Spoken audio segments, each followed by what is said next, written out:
What's up, YouTube, and welcome to episode 17 of Snap Krackle Pod, where we have plenty of riboflavin and trefollic acid for you to enjoy in this snap-flavored cereal. Trevor, how you doing? You sneaky man. Way to add those puns in there. I like it. Nice little play on words. I'm doing good, man. How are you feeling today? I'm feeling great. I'm ready to talk about this Dragon Week. It's been an interesting week in Snap for me. I know. Getting ready to that, I guess. Only thing I'll say about it, not trying to make it about the channel or anything, but did hit 1,000 subscribers, so super excited about that. It's yeah, so it's a noteworthy thing, and honestly, that's my real goal. I'm gonna obviously keep making content. I enjoy doing the videos just for fun, but getting to 1,000 was just a personal milestone, and it's cool to actually hit those sometimes. So I am excited for that, and I think it's good to recognize that every now and then. So That's crazy. That's a huge accomplishment for you. What's the next goal for you? I know you just came up on 1,000, but surely you have a couple goals in mind. well, my goal is to get into the creator program for Marvel Snap. That's my other big goal, which kind of goes alongside because on their website they say you need 1,000 subscribers. So like that was one of my reasons for wanting to get there. I don't really have other goals, just to continue to put out high quality content and see where the channel goes from here. I mean, the goal was 1,000. The goal is the creator program, and past that, I just hope people keep watching and that the game continues to be fun for everybody because I do love it. Oh, and the people are watching. I mean, that Jean Grey video popped off, but a lot of your videos have been doing really well, getting over 1,000 views on every single deck guide you're putting out there. So big shout out to you. You're doing great, man. Thanks, I appreciate that. How's your weekend snap in? Weekend Snap. Fortunately, with the new season, your boy don't spend money on that pass, so I don't get all the fun cards that come out. So I haven't got to experiment with them. I am getting pretty close to Dragon Lord, getting that in oh gosh, high voltage. Yeah. So we're getting pretty close to coming up on that, and I'll probably find some ways to add that in. Other than that, just been playing high voltage. I won't say nonstop because with other LTMs, I'm playing them nonstop. This one, yeah, I play a few games a day, make sure Yeah. I hit some of my missions. Not hitting every cycle, all 3 missions every time, but we'll talk about that in a second. So what's popping in your week other than 1,000 subscribers, which is awesome? Well, that Jean Grey deck was really cool for a bit because it did well, but also it was successful into this. I don't know how much show Lao you're seeing in your meta, but it's an oppressive card right now, and we'll talk about the OTA, but it did not get touched in the OTA. So I've just been trying to find a deck that works. For a little while, my Tech Surfer deck was working really well, but now I'm playing high voltage, so I'm not on ladder as much, and I feel like everything I'm playing is not working. So we're trying to find something. I hit upon a little lane that I think is working pretty well. Maybe I'll talk about it later in the pod. But that's my weekend snap. We're just trying to hit infinite, man. I dig it. Yeah, I'm always trying to hit infinite, but whenever LTMs are out, it's not happening, man. I got to hit those LTMs, get those rewards where I can get them. Fair enough. Fair enough. Well, let's move into our first topic, which is going over some of the cards that have released and one card that will release. This is actually kind of a leaner season than they've been doing in the past. So we only have 3 cards to talk about, and that includes a limited time game mode card, which we will start with, and it is Dragon Lord. This card, as you mentioned, is available on the free track for High Voltage Overdrive. It is a Series 4 card, I believe. After this limited time game mode, I think in a month it'll release the Series 4 packs. This card's very interesting to me. It's a very deceptively basic card. 5/5, on reveal, put a card from your hand here. So think kind of like Eson, but for any card, not just created cards. I think this... have you been playing against this card at all, Trev? The only time where it's really popped in was high voltage, and it was a charged card. That Yeah. has appeared a few times. It's been on my side, it's been on my opponent's side. So I've gotten to use it a little bit. To me, it almost feels like a slightly more powerful, I don't want to say harder to play, but almost like a Jubilee where you're just pulling a card at Yeah. random and hoping that it's the one you want to hit. it is kind of a fun card. With it being a 5/5, it's a little bit more exciting to play than the Jubilee, being a 4/1. But also, I really like this variant. Really cool, really cute. We Yeah. love it. Yeah, it's a fun one. It's up there on the top of the track on the premium side on high voltage. So I did just finish. Well, I just finished my track, and now I'm just trying to decide how much I want to play. But we'll get into the game mode.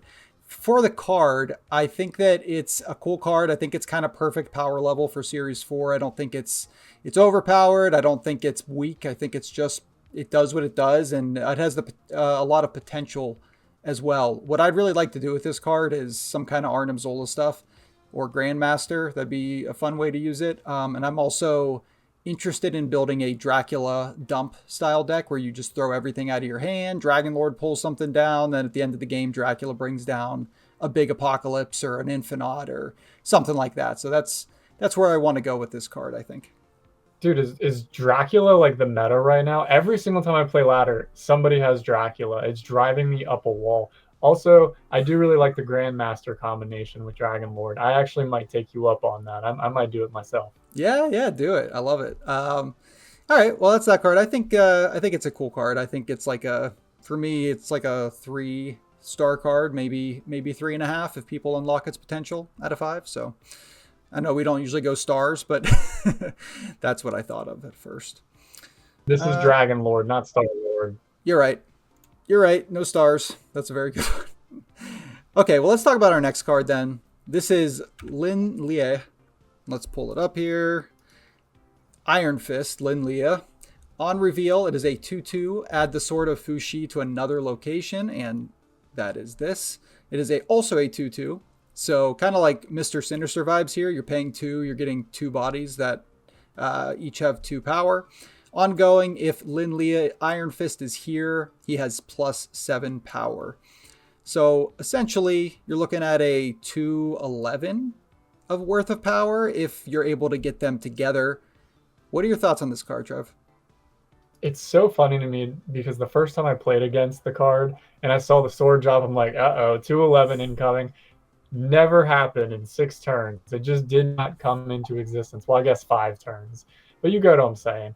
Yeah. You have to have the right setup to make it work. I mean, if you do make it work, 211 is very dynamic.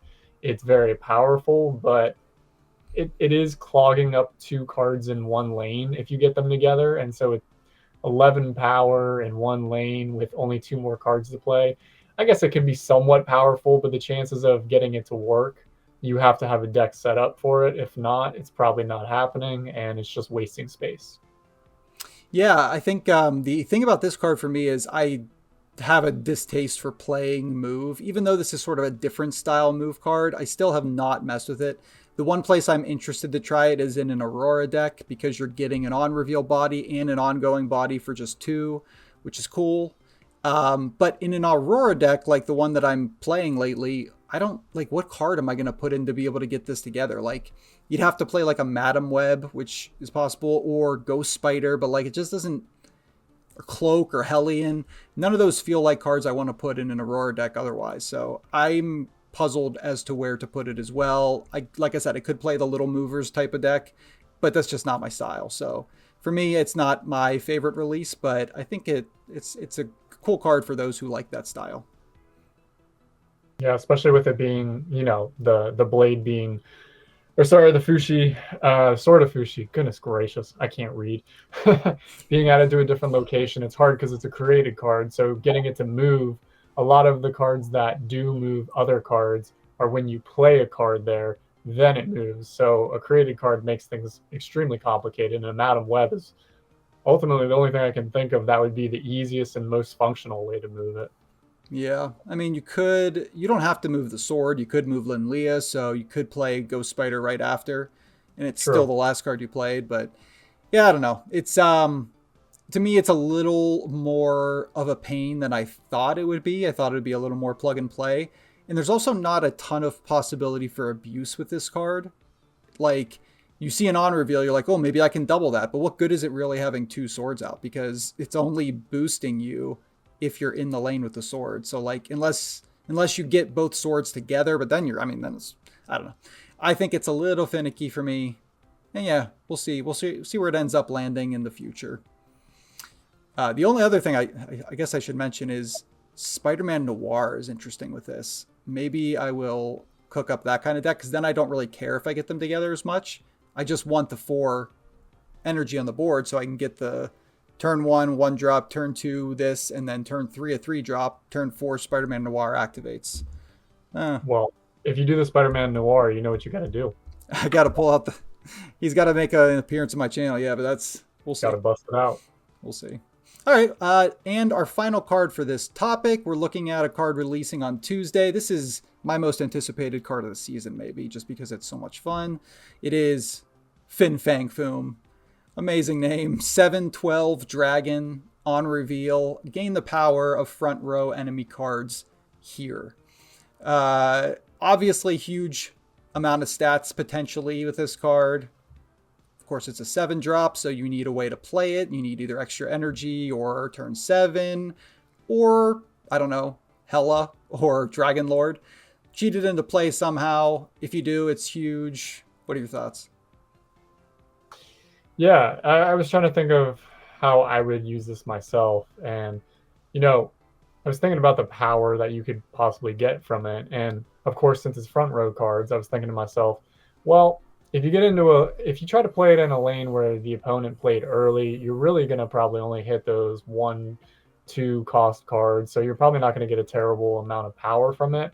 But if you're playing a lane where you're kind of leaving it empty and they have some higher energy cost cards that have a little bit more power, I feel like this card can absolutely rip, and you can just stack up 2 other locations and just kind of leave 1 blank and plug and play there and get some really good value out of this card. Yeah, he's definitely a lane stealer. And it's cool because you're typically going to be playing, you would think, from behind with a card like this, so it's really hard to answer. Like, you could Cosmo it, but like you're probably not going to be able to Shang-Chi this card very effectively as the opponent. Or Shadow King, because typically you're not going to, be throwing priority playing against FANG FOOM. So yeah, I think it's going to be interesting to see how it releases, if people are going to bring Hela back. I kind of hope they do, because I love a Hela meta. I know a lot of people don't, but I play combo decks that go over the top of Hela, so for me it's fun. Whenever people are always playing counter cards, I struggle to find something to play, so I would love people to play a deck that I can just go way over the top. But yeah, absolutely. And let's hear you say FANG FOOM 3 times fast. FANG FOOM, FANG FOOM, FANG FOOM. No problem. A plus. Love Thank it. you. 3.5 out of 5 stars. Sure, I'm with it. Is that on FANG FOOM or on my words? Well, it was your repetition of the words. I'm giving it a 3.5 out of 5. I'm giving it 3.5 out of 5 dragons instead of stars because we're celebrating Dragon Lord, not Sir Star Lord. Fair enough. Okay. All right, well, those are the cards released or releasing.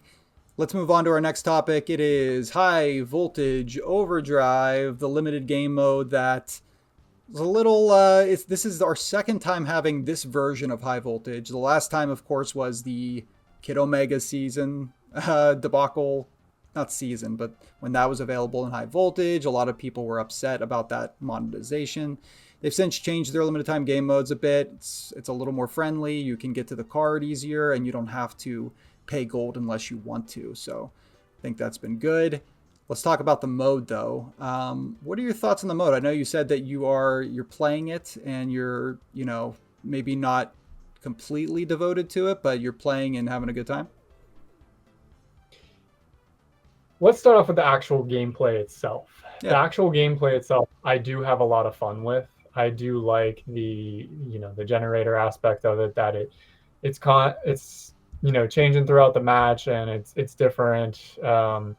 The only one that I don't really care for is transforming the supercharged cards, because it just creates absolute chaos. And most of the time I'm playing at least 5 charged cards in a game, and just to watch my plan completely unfold is fun, but I have no idea what's going to happen. So it's less motivating to me when I know it's that particular mode of High Voltage.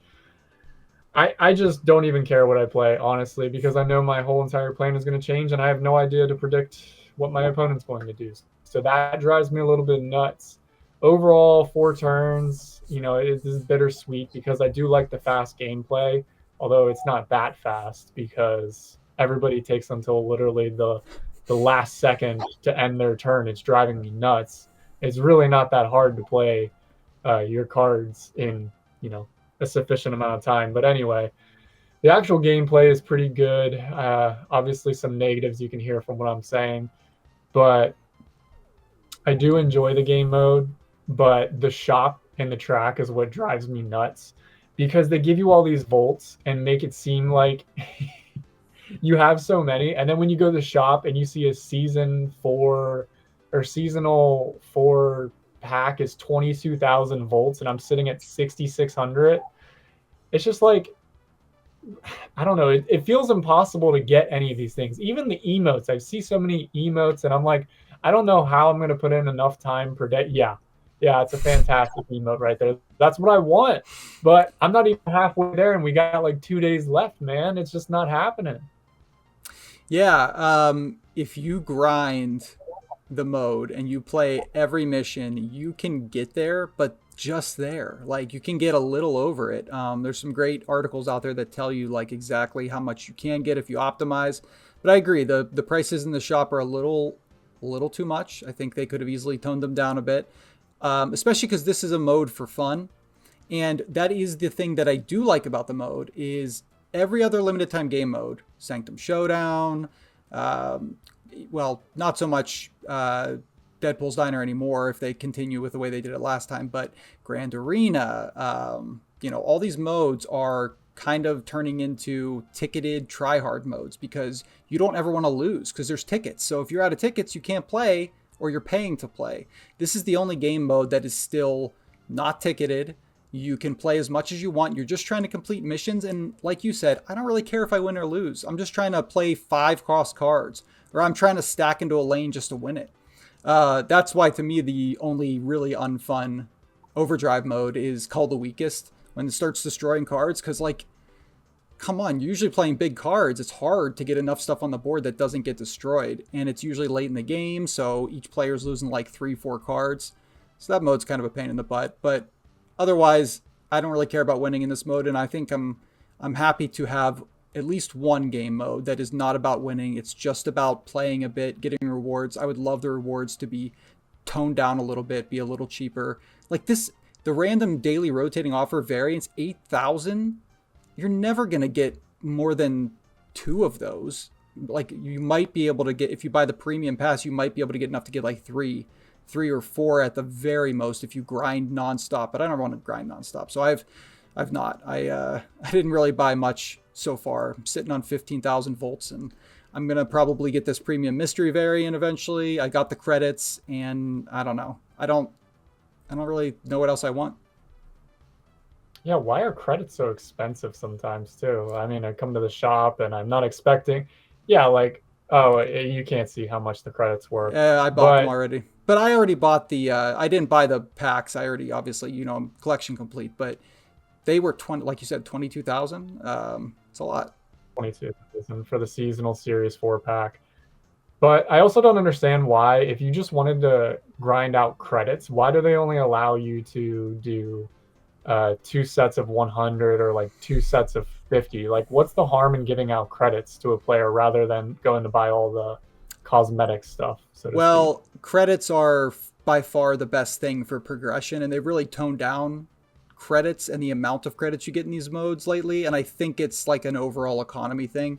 Credits are the one thing that people spend gold on other than variants, and people will spend real money to get credits to upgrade their cards, move up the track, get to new cards. Credits are pretty valuable in the game, so I think that's why. Okay, fair enough. I'll shut up. No, no, no. It's a very valid point. I've been sad to see the dilution of credits in these modes. Used to get a lot more. So for me, credits are the one thing that I prioritize in the game because I have the cards. I don't really care about tokens as much. I'm just trying to chase Krackles. Honestly, that's my real motivation, and get variants, and yeah. I'm still waiting for my first Krackle.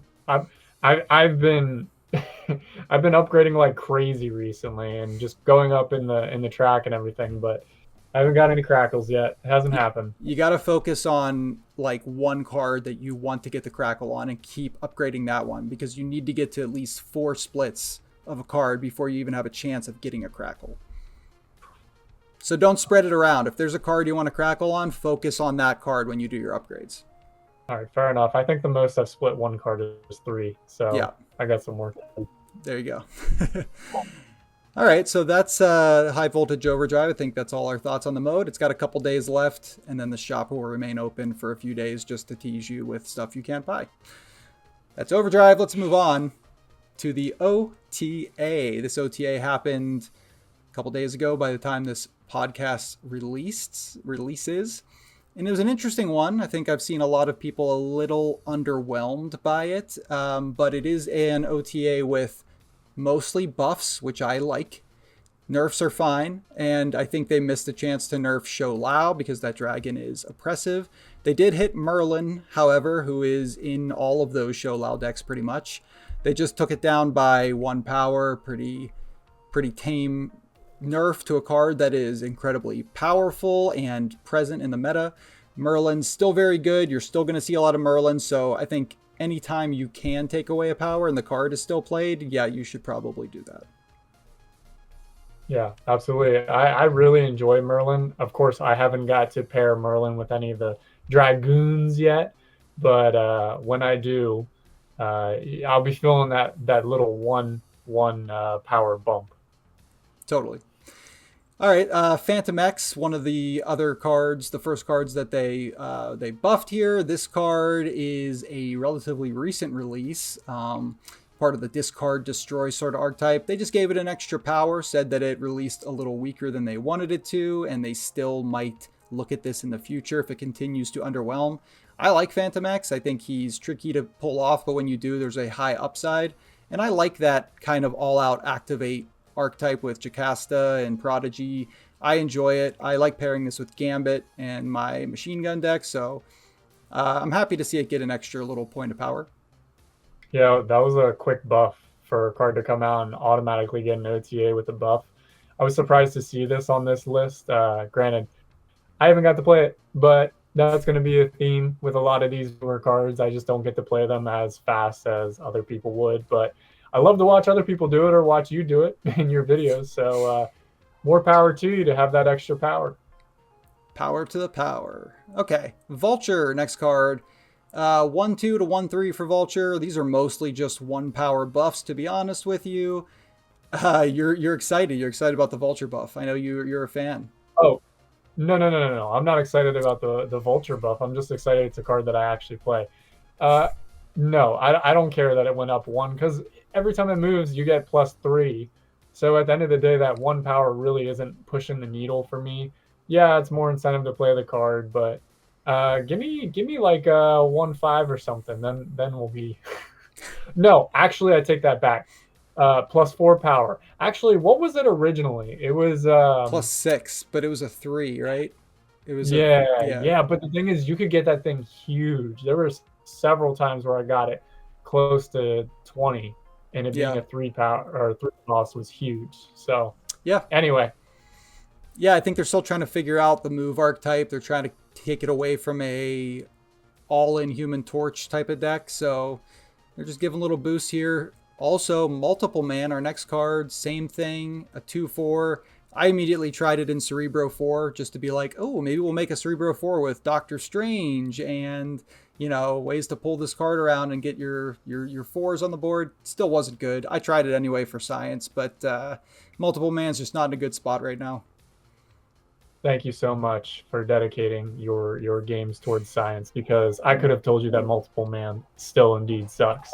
It's trash, unfortunately. I don't even know if people even play Phoenix Force with it anymore. I do like that deck, but you're better off just using Human Torch, honestly. Fanfei, this card also got a buff. This card's not played ever. Like, I never see Fanfei. This is the second change they've made to it. And still not good. Maybe one day. I think that there's maybe more move cards that do this style of thing coming down the road that want to have multiple things move, kind of like a Hydra Stomper, but Not moving the needle for me. Yeah, just make it a 3-5 or something. I don't know. Bring that energy down one or two, because with where it's at right now, a 4-4 especially was just unplayable to Yeah, the nth degree. Gosh, yeah. that was really hard to say. They didn't take too many big swings here for sure. Clea, though, is a card that I really like, and I think that skills archetype is a lot of fun. I think there's a card coming out in a couple weeks, Shang-Chi Master of the Rings, that will work really nicely with Clea.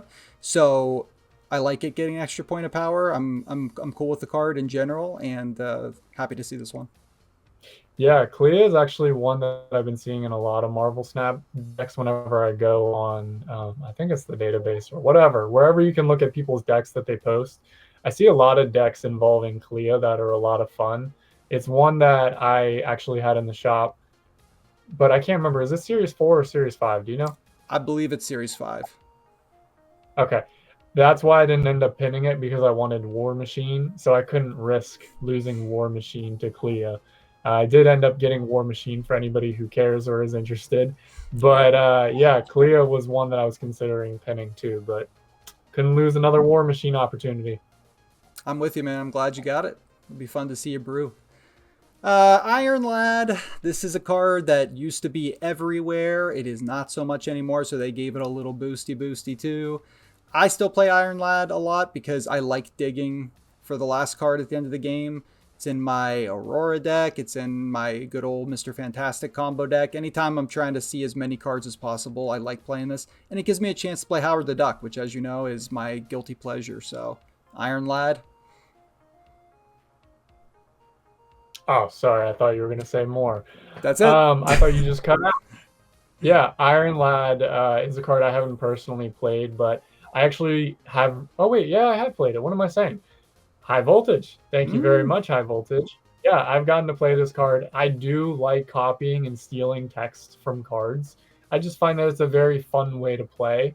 I have had a little bit of success, but the problem is in High Voltage, if it's a charged card and you're in that mode where it's changing the charged cards, which I believe almost every single time I've played Iron Lad, it's been a charged card for me. It's been transformed. So I'm like, I have no idea what's going on, because 6 different Yeah. cards are at once. Yeah, I get that.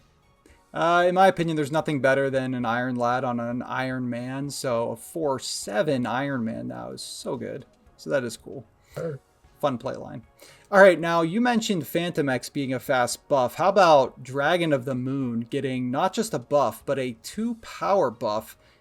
Shows how weak this card really did release in as the premium season pass card, which is definitely the weakest one I think they've released so far in that style of release.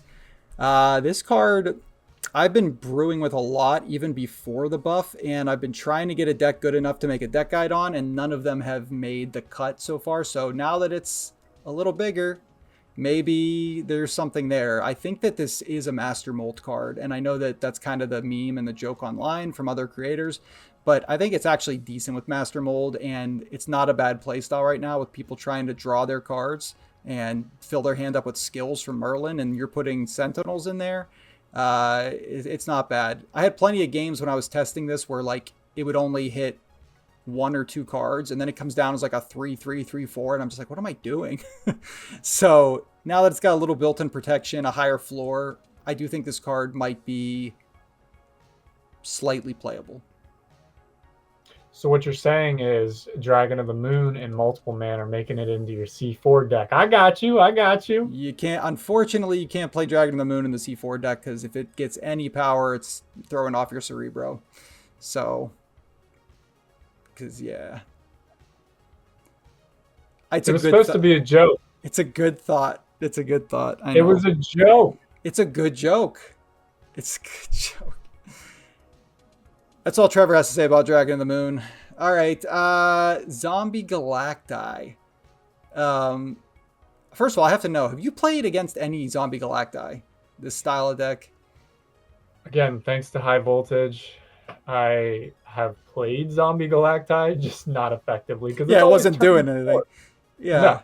It doesn't do anything in High Voltage as a charge card because it's not there at the beginning of the game to infect cards. All right, well, Zombie Galacti, they just made a functional change here to only affect characters, which means it's not hitting stuff like Majestic Wing Beat and then fizzling out whenever you play the card, which is cool. Nice little functional change. I think this card is at an okay spot. It's good. It can be really powerful, but it's not oppressive, which is where I think they want it to land. So happy they seem to have found the sweet spot, and I hope they stop adjusting it now that they're there. Brains. That's all I have to say about that. Well said. Okay, that's the OTA. A lot of interesting changes. Nothing incredibly meta impactful, but definitely affects my deck building, and that's all that matters to me, to be honest with you. What do you say we do some blind rankings, Trev? All right, I think I should go because you kind of stole the spotlight on the OTA. I felt like a color commentator just popping in here and there, and you got to do the majority of the breakdown. So are you ready? I'm going to try to stump you this week because last week was a complete embarrassment. I'm ready. All right. Number 1, Captain America. Good old Cap, huh? The regular Captain America. The regular old Captain. I would say, not a card that I play at all. Decent power level, a little boring. For such a marquee card, could be better. We're going to give it a 4. Oh, whoa, buddy. It's written all over the card. It's supposed to be a 3. Nah, it's a 4. I was going to go 5, but you're going to give me something worse than Cap. No, I'm really not trying to trick you this time. I promise. I don't think you are. No, I'm not. Okay, well, we went from Captain America. We should probably check out Captain Marvel. Oh, do you have a Marvel theme? Or Captain theme, I mean? All right, well, let's pull up good old Captain Marvel here. Am I trying to trick you to a theme? Maybe. I like Captain Marvel. I like it in C5. It's really good in C5. The effect's really cool, really novel. I think it's a fun card. You're jamming. Okay, give it a 3 for me. Oh, no. Captain America goes down to 4, but Captain Marvel goes to 3? What? It's true. I promise there's no theme. I promise. No theme. Okay. It's the Lottie. It's the Iron Lottie. It's really Iron Lad? It's Iron Lad. He's back. Oh, he's hidden here for me. Iron Lad, Iron. Technical difficulties. There's so many iron cards in this game. All right, here we go. Look at this amazing Flaviano variant. This is one of my favorite in the game. Iron Lad. I do love this card. We just talked about it. I'm going to give it a 1. Sick variant. Yes, thank you. I'm going 1. All right. Well, plan absolutely dismantled. I am down for the count. Okay, I wasn't expecting that to go number 1. Well, then we're gonna get into our next one, which is Luna Snow. Okay. I have 2 and 5 left, and I really like Luna Snow. This isn't the perfect meta for her, but yeah, she's definitely gonna be a 2 for me. Not a 5. Definitely not a 5. Great card. I'm never gonna get you. I really don't. You know these cards all too well. I was not expecting you to put Iron Lad at number 1, which would stick you with Omega Sentinel as your number 5. Hey, this card's cool. I like Omega Sentinel. It's kind of stinks to have it at 5, to be honest with you. Good card. Like I said, I like that activate archetype, and this is kind of my backup plan in those decks. If I don't get the crazy Phantom X off, or I don't get the Maverick, Omega Sentinel doing a ton of afflicts is really fun. So, please, all right. Please change the variant. Please change the variant. Please. You don't like the big head, but then I have to go to like the base art. And oh, thank God. Oh, yeah. Thank God. I can't look at that big head anymore. One day I'll get a better variant, but that's what you got for now. All right, let's get her out of here. All right, there you go. There's my list. I think she's trying to be red. She's trying to be Big Baby Red Skull. I'm pretty happy with my ranking. So it's your Yeah, turn, I know. Trev. Are you Go ready? ahead. Go ahead. All right. First, I'm going to hit you with, Number one. okay, It's a Viper. blind ranking. Okay, not number one. I take that back. For me, it's between a 3 or 4, and it has nothing to do with the energy or the power here. I just it's not a card that ever moves a needle, but man, it's really fun in an affliction deck, especially if I get the void going.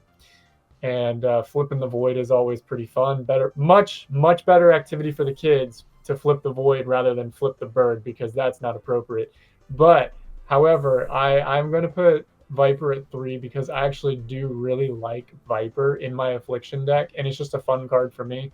So I don't have the heart to put it at 4, and I think you knew that. I thought it might be higher, to be honest with you. I thought you were a mega toxicity guy, but cool. I'm cool with it. 3. Next up, let's talk about. Oh No, gosh, get it away! X23. I still don't have it personally. However, I think it is an absolute staple for a destroy deck, and I'm very sad to say I don't have it. However, I'm going to give it a well-deserving 2. Okay, I like it. X23 at 2. You still have your number one. Here, let's get rid of a Mega Sentinel. It's gone. It's gone. It's gone. All right, so your 2 and your 3 are filled up. Next card is Absorbing Man. You're killing me. You're killing me. You're killing me. You're killing me. Oh, you remember how I said I have a really cool Absorbing Man variant? Yeah. Yeah, I have no idea if you're gonna. I don't know if you can switch through variants. Big Head? It's not Big Wrecking Head. Ball? It's like a cartoony-ish one. Dan like Hip. a really, yeah, that one. I really like it. Yeah, that's a good one. I should have put X23 at 4. I'm gonna go number 1. Number 1. I love Absorbing Man. I think you might be happy with that at number 1, honestly. All right, I love Absorbing Man too. Great card, so flexible. All right, so that you have 2 left, and you have 4 and 5. This is your only 2 spots. How about Baron Mordo? Cool. I don't know if this is a 4 or 5. I really haven't got to play a lot of it. Top card of your opponent's deck costs 6 until 5. Yeah, that's fair. It's probably maybe the worst card in the game. So that's seriously.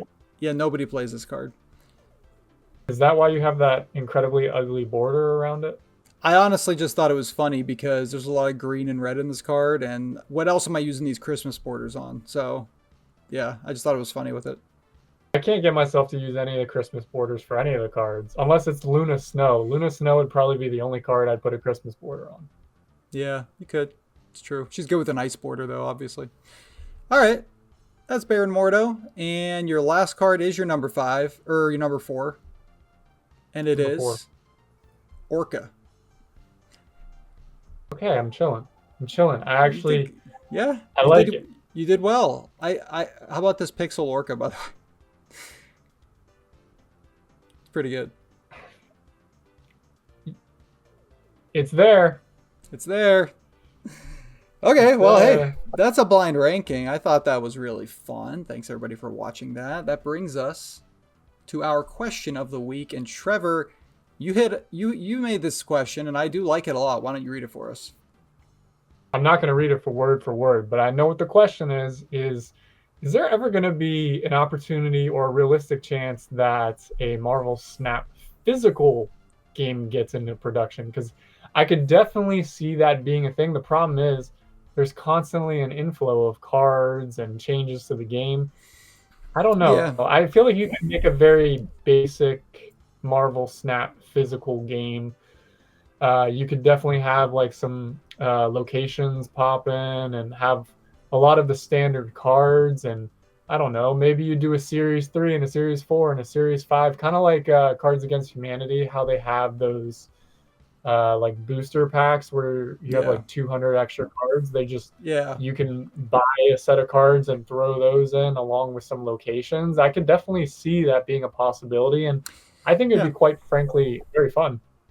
So I have a history of physical card games. That's where I started playing card games. I played Magic a lot growing up, and I played Pokemon TCG, and so I'm a big fan of physical card games. However, I don't ever see it truly happening past like a novelty or like a collectible sort of way, because the game, it just has way too many things you can't replicate in cardboard. Too many mechanics that like you can't like do in a physical way. Like you said, it would have to be more basic cards, and maybe there's like an opportunity there, but I just don't think you can really sell that unless it's just like so I've seen some physical mock-ups of Marvel Snap cards that they actually do in China and other places in the world, maybe Japan. Like that's really cool. I would love to have some of those just to have to put on a shelf or something.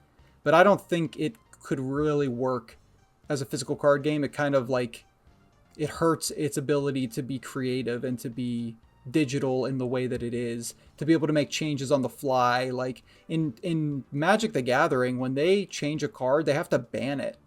You can't just like do an OTA and make a couple. So if a card release is really overpowered, it's just like kind of stuck like that forever unless you ban it from your scene. So I think this is a great question, and I think that it will never quite happen like that. But I think there are some other avenues to get physical Marvel Snap cards going, and I would like to see them. Yeah, absolutely. Yeah, when I made this question, I was thinking to myself, it probably would never happen, but it could be very fun to think about. And, if it ever were to come into existence, I would definitely buy it in a heartbeat. Oh yeah, yeah. There's been, and what one thing I will say is when the team was making this game, they've done like videos on this, and they've showed pictures and videos of their playtest cards that they built, and they had physical cards to test out the game when they were designing the cards. So they had physical like locations and the play test cards, which were all I think kind of like stick figures and like drawn by Ben Brode and all that. But they're out there. If you look up the Marvel Snap playtest cards, they're fun to look at, and it's fun to imagine what that could be like. Cool. Well, only time will tell, but I'm thinking probably not as well. Well, great question. If you're interested in talking about a Marvel Snap physical game or anything we talked about today, leave a comment down below. You know we're down there in those comments interacting with you. Some of our favorite people are in the comments. You know who you are. Trevor, that was the episode. Next week we got more to talk about. We still got more jargons coming. But yeah, what do you got going on this week, and where can people find you? What I got going on this week? Well, I should have a 3-day weekend, but it ain't happening because I got to work tomorrow. But other than that, yeah, man, just grinding through this marathon training as best I can. I'm supposed to be up to 36 miles this week, which is a lot, and I'm currently at 19, so I got some work to do. The following week, I'll probably be at about 40 and probably running a 15-mile run, maybe even 16 if I'm feeling really bullish. But Wow. yeah, a lot of training going on top of a full-time job, and just balancing that as best I can. It's difficult, but I will be very happy when that marathon is over. People can find me in the comment section of all your videos because I'm trying to do a better job of being active across all videos, not just our podcast videos. And that's all I got to say about that, Ryan. Such a sweetheart. Thank you. And yeah, 15-mile run and a full-time job. Come on, but you're not grinding all your high voltage missions. It's brutal. I'm truly doing the best that I can. I know. You're doing a great job. I'm just joking, of course, and I'm very proud of you for your marathon training. Nice hat also as well. Pirates making moves here. Anyway, that's the podcast. Like I said, if you like it, comment, subscribe. I mean, if you want, you don't have to. Trevor, you have any non-snap advice this week? I do have non-snap advice. What was it? Oh, if you're in the room with family, or friends, put down the phone, engage, ask questions. There's so many times I'm a victim of not victim. I am a perpetrator of this myself. I'll be vicinity of someone I haven't been with in a while, and I'll ask them general questions like, "Oh, how you been?" But I'm not getting into those nitty gritty details, like what do they want to get out of life, what deep stuff is going on. I don't know. Just ask more questions. Be a little more attentive to the people around you, because you'd be surprised where the conversation can go. Great advice. Love that. I definitely need to follow that more as well. Everybody listen to Trevor. He's a smart man. He knows what he's talking about. But thanks everybody for watching. That's been this week's episode of Snap Crackle Pod. I thought you were going to put another hat on. Episode 17. Oh. Okay. Well then, I think I'm safe to say, go ahead and fly off to space, Trev. Ooh. I thought you seriously hurt yourself. That was loud. No, I just ran into the door really hard. Initializing. I don't care what it takes for the editors of this podcast to make it happen, but I need everybody to know that I have this card that I chased throughout my whole entire childhood and never got it. I bought it in a store like a good adult rather than buying $200 packs to never get it. First of all, awesome. Second of all, are you implying that I have editors? We don't have editors. We got me. That's it. You were so busy wondering if you could, you didn't stop to think if you should. Fin Fang Foom. Fin Fang Foom. Fin Fang Foom. Fin Fang Foom. Fin Fang Foom. Fin Fang Foom. Fin Fang Foom.